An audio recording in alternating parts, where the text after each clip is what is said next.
All right, everybody, welcome in for the Monday morning takeaways. Caleb Jones joined with the one, the only, the doer of many things. If you listen to the rundown, Bryan Matthews. We're recapping Auburn's 62-17 win over Mercer Saturday, and there's a lot to talk about. There's a lot of offense to talk about. There's some things defensively to talk about. But Bryan, just what were your thoughts on the game Saturday? Just your general takeaways. Well, I think there's a lot more to talk about from a normal 62-17 win over a team, a Mercer team than usual, just because of Deuce Knight, right? He was incredible. I was sitting there in the press box. At first, I was going, "Well, I'm just not sure. I'm not sure about his release. I don't know. Is he staring at one receiver at one time, and then, boom, he just explodes for was it 401 total yards of offense? Was incredible. First play of the game, of course, takes off for 75 yards, and first four touchdowns I think were his runs, and then he showed he could throw the ball around pretty good too. So just an incredible performance by him. Yeah, I think it was one of those things where you're sitting there in the press box and you see him scramble to the right on the first play of the game. And you're like, all right, he's going to pick up some yardage here. And then he's got some green grass in front of him. And you're like, is he Yeah, about to take this the whole way? And sure enough, he did. That was Auburn's proper introduction, I think, to Deuce Knight. And like you said, it is Mercer, but Deuce played fantastic. He showed that he can run the ball, he can throw the ball, he can kind of do a little bit of everything. yeah, yeah. And it's pretty clear to me what the order of the quarterback should have been all season, right? Oh yeah. It should have been Ashton and Deuce battling for the number one spot. And no offense to Jackson, but he's not as talented as either of those two guys. I think they showed him that. It was good to see him get in and get that nice touchdown run. He's a tough dude. I love the way he plays the game when he runs the ball. But Ashton and Deuce, especially with their ability to throw the ball, are definitely a different level. My favorite play from Deuce was that I think it was just the 10 or 9 yard touchdown run there where he spun out of a tackle. I was like, where did that come from? I mean, that was incredible for a quarterback to make a move like that. Yeah, that's where he kind of showcased his size too. I mean, he's every bit of 6'4", 6'5". He can run a little bit, he can throw the ball. I love big plays. And so the pass to Malcolm Simmons where, Malcolm's sprinting down the field. I Yeah. love big plays. Like I think that's the most exciting thing about football is you can be scoreless and then 20 seconds later you're on the board. But Deuce Knight went 15 of 20, 239 yards passing, 2 touchdowns, 9 carries, 162 yards, and 4 touchdowns. BMAT, that was some Auburn history, right? You had a story on that a little. I did. I did. There's so much, it's hard to keep up with it. But the four touchdowns or the six total no, the rushing touchdowns tied Cam Newton and Phil Gargis for an Auburn quarterback most all time. I mean, that's just one start for a freshman, right? And those are two great names in Auburn history, of course, to tie there. And it's the most rushing or the eighth most rushing yards by a freshman quarterback in program history. It's the most by an AU quarterback since Nick Marshall in 2013. Trying to think, the 91-yard pass to Malcolm Simmons was the longest play by a freshman and third longest by any quarterback in AU history. It's just incredible what he's able to do in just one start. And maybe the most incredible thing of all was his attitude in the press conference afterwards, right? The same Deuce Knight that you probably met during recruiting, Caleb, the same Yeah. Deuce Knight we've seen on the practice fields, the same Deuce Knight we could have talked to before the game and after. Really calm, not bragging, not over elated with this great performance he had. Just relaxed and excited and praised his teammates. Well, like you said, Deuce and DJ Durkin kind of touched on this post game. Is Deuce has always been the same guy. He's always been a very level-headed quarterback, both in his approach to the game, and I think just his approach to being a person as well. Because since the beginning, since Auburn was recruiting Deuce, he's always been very level-headed. He's always been calm, and he's just a great person to talk to when you get a chance to talk to him, like we did after the game. I mean, I think you asked him like what touchdown was his favorite, and he was like, I don't really know. Yeah, yeah, yeah. But And he just had a smile on his face, looked like he was having fun. We've got a bunch of pictures of Deuce Knight and half of them are him running with the ball smiling. I Oh mean, yeah. who does that? You never catch players smiling when they're running with the ball, but that's what Deuce was doing. It's just an incredible thing to see. Really, I was pretty impressed with that freshman. Definitely exceeded my expectations because, to be frank, going into that game, I just didn't know what to expect. I had no idea. If you just based it on his 14 snaps or whatever with the third team, you're like, eh. Yeah, but then, you base it on his high school stuff. You base it on some things you see in practice. Maybe you're expecting more, but that just blew any expectation I could have had away with what he did on the field Saturday. Yeah, I think going into the game, my expectation was I thought Deuce would play well. I was not expecting him to play that well. I mean, he put it together, just a jaw-dropping, incredible performance, and it wasn't. It's something that I think, knowing the type of player that Deuce Knight is, you knew he was capable of that type of play. But I think, oh, he's a freshman. He's not played that many snaps this year. He played in what, one game, Ball State, and even that didn't look great. And so I think you kind of wondered, like, all right, we know he's got the tools to succeed. We know what he can do. Is can he go out and do it? And I mean, you could not have written a better debut or a better first career start for Deuce Knight. This is a day that he's going to cherish, I think, for a long time. And he can play it cool and he can be level headed, but I think deep down he's smiling and he was excited when he got the news that he was going to start.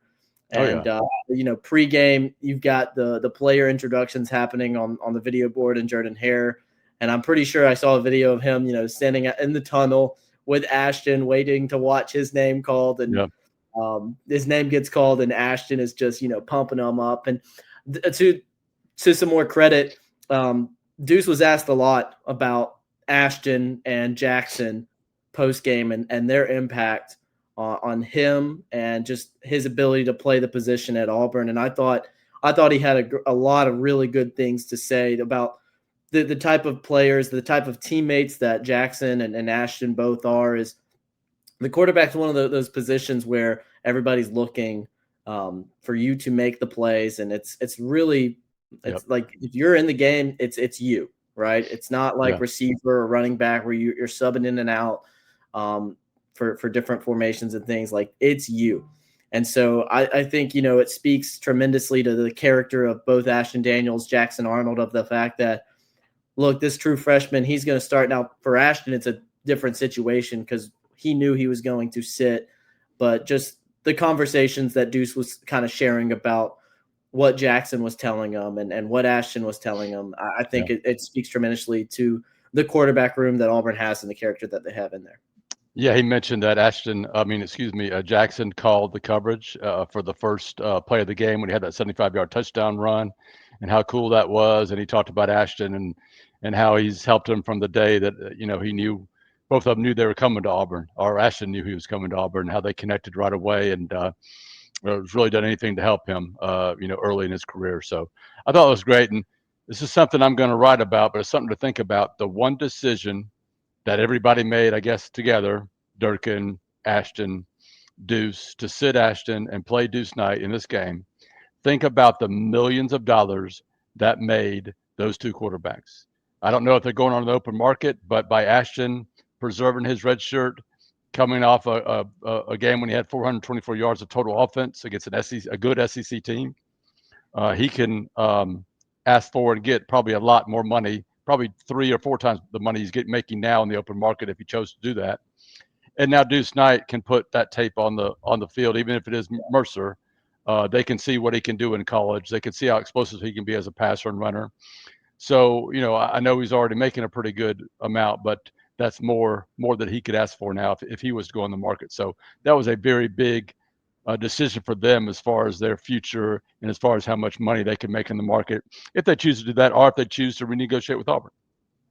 Yeah, I think renegotiating is definitely going to be something that's probably Yeah, on the table now, especially after that. I think it's all very dependent on who Auburn brings in as the head coach and those conversations that head coach has with Ashton Daniels or Deuce Knight. But I think if you're Auburn, even if you can't retain both of them, if you can bring back one, whether that be or Ashton or Deuce. I think you feel pretty good about the quarterback position, probably better than Auburn's felt over the last several years, just because you've seen the product on the field. I Yep. mean, when was the last time I think you saw a quarterback play one season and then come back the next, and Auburn fans were genuinely, I think, excited about that? Because look, and no disrespect to Peyton Thorne, but I think when Peyton Thorne returned, it wasn't a huge deal. It was okay. Well, Peyton's going to be back.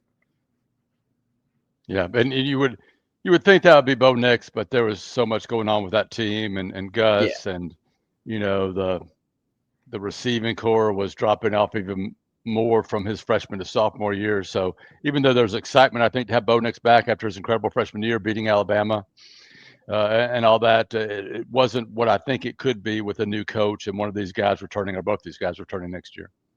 I mean, there's so many guys on this roster that you look at that I think if you're Auburn, you are desperate, like you want them to come back so badly, because at the end of the day, and this is, JG Tate's talked about this all year. I think this team is immensely talented. I think they are, top to bottom. They've got a lot of really good players, and you can see it on the field that when you don't have a coach holding back, I guess a coach really just holding the team back at the end of the day by not allowing Derek Nix to call plays all season. Right. I think if Derek Nix had called plays all season, Auburn's definitely in that playoff race right now. Maybe even or was in it at the very least, was in it for sure for a good portion of the season. maybe even potentially secured a bid almost. Like you could be talking. Who knows what conversations we'd be having after this Mercer game had Derek Nix been calling the plays. I want to ask you, after the last couple of games and seeing what Auburn's been able to do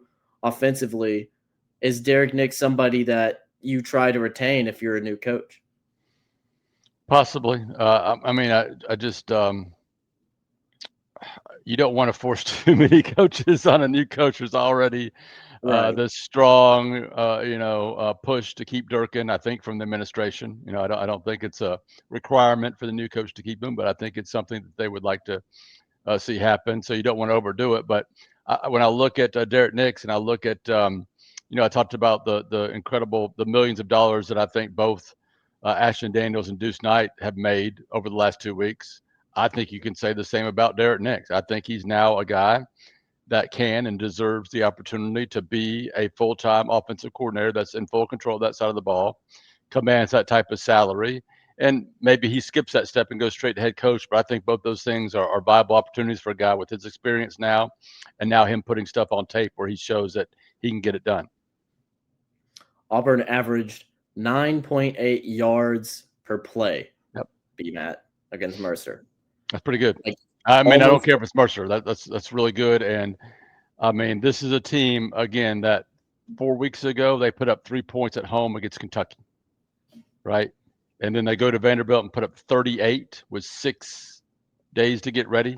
6 days from the firing to the game, even less if you want to count practice and all that. And then 2 weeks later they do this with a different quarterback. So it's just I can't say enough good things about Derek Nix and his staff and everything they've done. Yeah, they put, like you said, oh my gosh, who put 38? What was the 38? It's over 100 points, and it's I know it is 100 points, and it's over 1,000 yards in 2 games. I totaled it up for my column I'm writing tomorrow. So yeah. It's really, really impressive what he's done in just 2 games with 2 different quarterbacks, and one of those games on the road with a really short time period to get ready. Yeah, it's mind-boggling. Like Auburn put 38 points on the board against Vanderbilt, and they put 3 on the board against Kentucky, which just scored 10 against Vanderbilt. Yep. How did blown out at home? Yep. Yeah, like I think the Auburn Kentucky game this season is maybe one of the worst football games I've ever seen. It was bad. It really, really bad. It was almost unwatchable. The last 2 weeks, the last 2 games of Auburn football have been watchable. It's been entertaining football. Yeah, very much so. And it makes you sick that they couldn't get this stuff right, 2 months ago.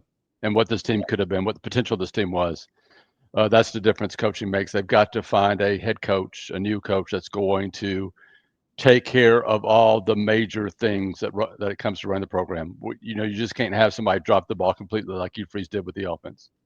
Yeah, here's another absolutely wild stat: is Auburn beats Mercer 62-17, and Mercer has the ball for 15 minutes more Yeah. in time of possession than Auburn did. Auburn only had the ball for 22 minutes and 40 seconds compared to Mercer, which had the ball for 37 minutes and 20 seconds.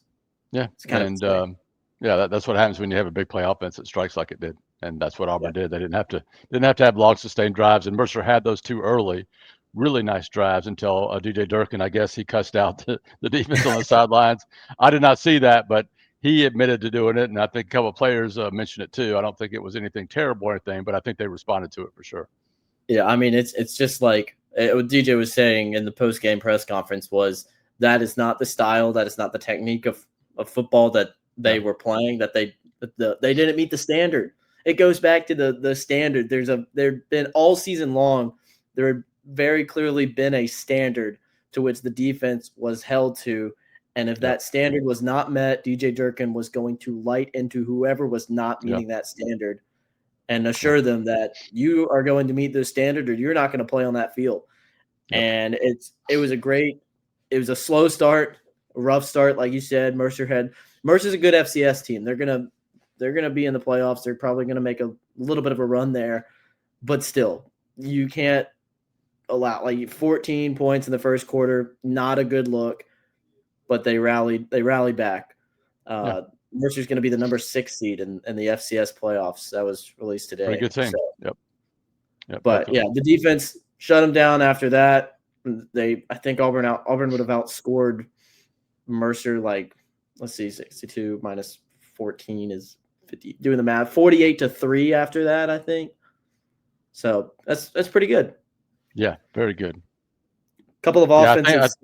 I think they ended up with maybe 130 or so yards from their last field goal there. I guess it was late in the second quarter until the end of the game. I think Auburn really held them down those last 7 or 8 drives they had. Yeah, couple of offensive stats real quick. Malcolm Simmons, Cam Coleman, both with 5 receptions. Cam with a one-handed touchdown grab there at the end of the first half, and then Malcolm Simmons with 149 yards, most of that on that 91-yard pass from Deuce. But that was a career day for Malcolm, who Hoke kind of tweeted this out. Like, Malcolm has been a little underutilized in this offense all season. Just kind of that's kind of the general gist, I think, of this whole offensive identity is you've got all these great players and they're not being utilized. As you've been on your hitch route, the 5-yard hitches, the multi-million-dollar hitch routes all season. Yeah. Well, then you start throwing the ball to your playmakers and getting the ball downfield, and you're putting up 38 points at Vanderbilt. You're putting up 62 against Mercer at home, which it's mind-boggling. It's baffling as to just how bad this offense was when Hugh Freeze was running the show, and it's a completely different team. It really is. I don't think they had a standard or identity until Derek Nix took over, other than being terrible in all phases on offense. So kudos to him for establishing that and taking it to keeping it going 2 weeks later. And then I know nobody's going to admit that over there, but Ashton Daniels is going to have 3 weeks to get ready for Alabama. So I'm very excited to see what this staff comes up with. What to see offensively against them. On the other hand, I am worried about the secondary still and how they're going to match up with Alabama. Are they going to be able to pressure that very, very talented quarterback? Because if you can't, it could get kind of tough for Auburn at Jordan Hare Stadium against them. Yeah, Alabama's got a really good passing offense, and I think that's probably Auburn's biggest weakness on defense as the secondary has kind of struggled. Really, especially since I think DJ stepped into that interim role. The defense has kind of had some struggles, but it's really just the passing game has kind of created issues over the last couple of games for Auburn. And you best believe Alabama is Yeah. kind of foaming at the mouth, looking at all the ways that they can kind of exploit Yeah. Auburn's defensive scheme, and Auburn's going to really have to step up. Now they're going to be doing it at night for the first At home. time in 20 Big. years in Jordan Big. Hare Stadium, which is Yep. huge. I think for just knowing how familiar this rivalry is for both of these teams, I feel like there's a lot of Alabama people, like fans, that are worried Yeah.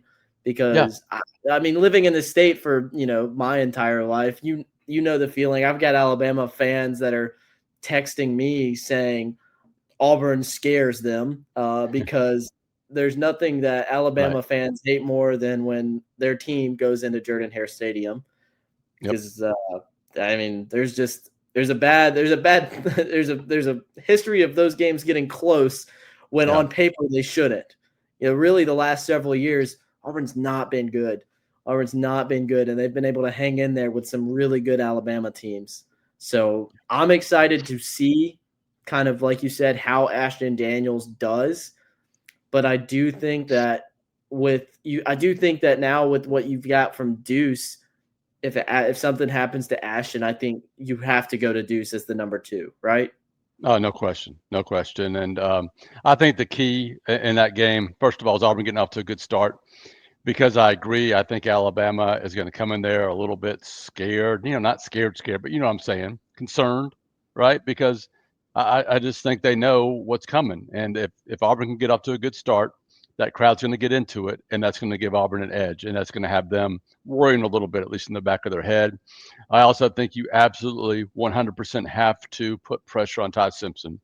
If you allow him to sit in the clean pocket, go through his reads, and make plays, he will tear Auburn's defense apart. So that has to be the priority for DJ Durkin in that side of the ball. And offensively, just throw everything you got at them and just try to overwhelm them. They're not going to know what to expect. This is sort of a new offense. Auburn's got some talented pieces in that new offense, but they can throw some new stuff out there that Alabama is not ready for, and they need to do that, and they need to build on that as the game goes on. Yeah, you gotta empty the tank here. Everything Yep. must go fire sale. Whatever you've got up your sleeve, you have to bring it out for this Yes. game. You have to do whatever it takes to get a win in this one, especially if you're Auburn. And like you said, Auburn needs a good start in the Iron Bowl. I think they got off to a fantastic start against Georgia. Drive down the field, score on the first Yep. drive. They've got all the momentum in the world, and then you have the fumble on the 1 yard line. And I think that was the changing point in that game. You've got to find a way to keep the foot on the pedal in this one and just keep going and keep momentum on your side. Because if Alabama takes the crowd out of it early, I think it's going to be hard for Auburn to kind of get back in that game. Yeah. Very, very important. And the crowd's going to be into it. It should be a special, special atmosphere. It's time for somebody at Auburn to step up and make a play, right? And if you think about it, special teams has not had a big play in a little while now, since I think early in the season with the punt return. So it's time for them to come up with something, right? They've got to find something that they can do to impact this game, make a difference, whatever it is. Force a ball on the ground. Get a block somewhere, get a return set up, whatever it takes. They've got to find an edge somewhere and make a play too. Yeah, Auburn has to have a complete game in all 3 phases: offense, defense, special teams. Everybody's got to be on it. Offensively, you've got to find rhythm. Defensively, you've got to find a way to shut down. And then like you said, special teams has got to find some sort of momentum changing play. Some edge somewhere. Yep. There's got to be somewhere they can exploit, take advantage of at home with the noise factor, get in their heads a little bit and make a play on special teams. Something like that. When you make plays like that can be the difference in a game like this. Turnovers, special teams plays. Those are the plays I've seen over and over at Jordan Hare Stadium. When those plays happen against good teams, Auburn's playing, special teams happen, and Auburn, wins those big games, gets those upset wins. That's Jordan Hare Stadium. That's Auburn football. That's what it should be. It just hasn't been that way in a while now. Yeah, Auburn did not turn the ball over against Mercer. They were +2. They had a fumble recovery where Chris Murray stripped the ball on a sack, and it was Jay Hardy that recovered it. So that was pretty special to see Jay get that fumble recovery. And then I know it's, it's in a blowout game, but Elijah Melendez, again, Beautiful. just Yep. played phenomenal. A very athletic jump, grab, interception. And if you remember, he had one, was against Kentucky that he had one, and he couldn't quite get that one in the end zone, but he got the one Saturday all the way into the end zone. What did you see from Elijah Melendez? I think he's an incredible athlete as a linebacker, right? And DJ Durkin really talked a lot about his maturity, his ability to take on a lot of responsibility for a freshman, to be that leader, to take in the signals and pass them on to his teammates, do all those things that are really tough for a true freshman to come in and do. He's doing those things as a backup, but still getting a lot of playing time and doing that, being successful with it. I just think I look at that room. You get DeMarcus Riddick back healthy next year, who I think people have forgotten. Had he been healthy, I think would have been one of the best linebackers in the SEC. You get Xavier Atkins back. You get Elijah back. You get some of these other guys back. This is going to be one of the best positions on the team, one of the best positions in the SEC next year, potentially. We'll see. We know how things can shake out sometimes, but potentially this has the chance to be one of the best group of linebackers Auburn's had in quite a while. Yeah, because you got those guys. If you get those guys to return, you're also bringing in 3 really highly recruited linebackers and Shadarius Tootle, Adam Balogun-Ali, and then Jacquez Wilkes, who I think he played a phenomenal playoff game on Friday. I'll have to look at that. We'll have that on the commit tracker and everything. But I got a feeling Wilkes is going to grow into a DN type player. I just do. He's like, it just doesn't work out. He's at Wadley, which is a very small school, and if you get him in a college program, he's gonna put on some muscle. He's gonna be a little bit of a bigger guy when he gets down here. But next week is gonna be big. I think Xavier Atkins is in this. The whole build up to the Iron Bowl. It just feels like it's a game that Xavier Atkins is going to lay a hit on somebody and really get the crowd juiced up. He's had a phenomenal season. That's a phenomenal find again from DJ Durkin. Just incredible. Continuously recruited him, got him out of the portal, and he's been kind of the foundation of this Auburn defense. Yeah, he really has been an incredible season for him.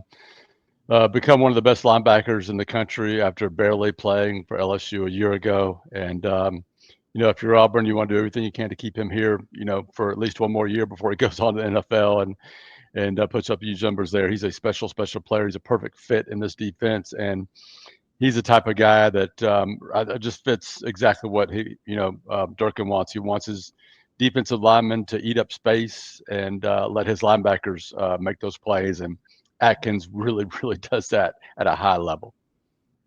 Yeah. I think another guy that you're going to really need in the Iron Bowl is Alex McPherson, who had a great day Saturday against Mercer. He hit both field goal attempts, one from 47 yards out, one from 49 yards out. The 49-yard field goal is the longest of the season for McPherson. It's not quite a career long. I think that was 51 yards back in 2023. But Alex was kind of talking about this after the game, where it's a really good confidence builder for him to go out and hit these kicks and not just have it kind of dribble over the top of the upright or the post, right? Yeah. It's when he hit these kicks, whatever. Dude, I don't watch. You're the soccer guy. You know all about the crossbar, but it's going to be crucial, I think, for Auburn to have McPherson at full strength. And I think Saturday was a really good showing for him, because he was drilling them. There was room. They probably would have been good from 55. Some of those kicks were, and if you need him to hit a big kick and the iron, you got to have every point you can to try and beat Alabama. So Auburn's definitely going to need him to hit some big kicks. And Durkin had a great quote talking about, Alex McPherson is one of the toughest dudes that I know. Dealing with everything that he's dealt with. His diagnosis of ulcerative colitis, battling back, being not quite 100%, trying to work his way. And it was really good to see Alex hit some big kicks, of a 45. That's the first time in his career he's hit more than one kick longer than 45 yards in the same game.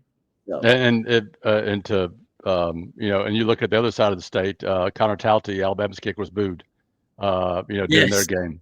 So I saw that.